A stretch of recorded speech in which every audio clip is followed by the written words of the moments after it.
Welcome to the Fear and Greed Business News Afternoon Report for Tuesday, the 20th of February 2024. I'm Sean Aylmer. Every afternoon, we've got the 5 stories that happened today that you need to know about. Story number 1, the S&P ASX 200 closed down just a touch today to 7,659 points. Telco stocks were the best performers, which reflects a 1.2% jump from Telstra, while energy and materials companies were among the worst. A falling iron ore price isn't helping the big miners, with Rio Tinto falling more than 2% today and BHP off 1%. After its half-year result. More on that shortly. Westpac was the standout among the big banks. It jumped 2.6%. Winners today included Goodman Group, National Australia Bank, WiseTech Global, QBE and REA. Losers among the large caps, so to speak, were Wesfarmers and Woodside. Story number 2, a bunch of earnings results out today. I mentioned BHP a moment ago. It's posted its lowest profit in 8 years after it cut the value of its struggling Australian nickel and Brazilian iron ore assets.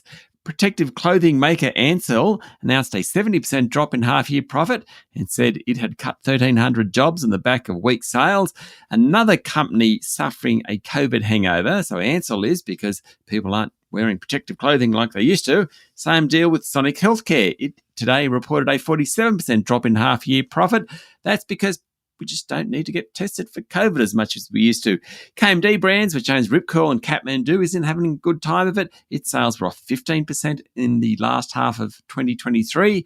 Metal recycling company Sims was among the worst performers on the ASX today, down 10% after its half-year profit tumbled due to higher borrowing costs, lower trading margins, and persistently higher inflation.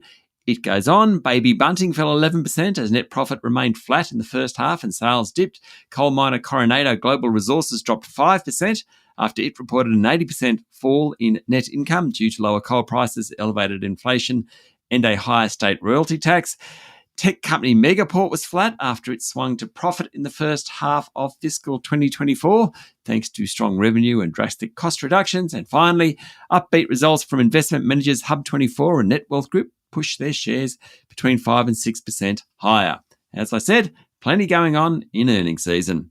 Story number 3, Virgin Australia boss Jane Herdlicker is leaving the company, and the airline is on the lookout for a new chief executive. Ms. Herdlicker has run the airline, the country's second largest, since it was purchased out of administration by Bain Capital during the COVID-19 pandemic. She will continue in the role until a new chief executive is found. Now, Virgin is hoping to restart a stalled initial public offering process next month, though this announcement certainly won't help things.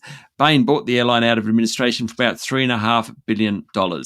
Story number 4, Star Entertainment's share price tumbled 20% today following yesterday's announcement that the New South Wales casino regulator is not satisfied the company has sufficiently overhauled its culture to be allowed to operate in the state.